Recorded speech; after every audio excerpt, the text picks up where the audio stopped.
60 gram پودینے کے پتے، 10 gram ادرک اور 6 گرام اجوائن سب کو مل کر ابال لیں، اور ابالنے کے بعد پانی محفوظ کر لیں۔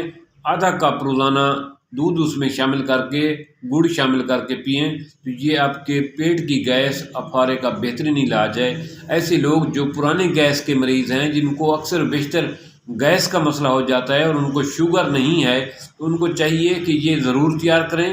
دوبارہ سن لیں، 60 گرام پودینے کے پتے لینے ہیں، 10 گرام آپ نے ادرک لینی ہے، 6 گرام اجوائن لینی ہے۔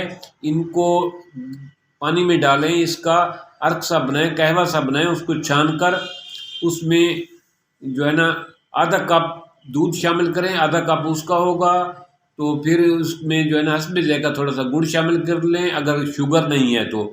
یہ پئیں، گیس افارہ بد ہضمی بہترین علاج ہے۔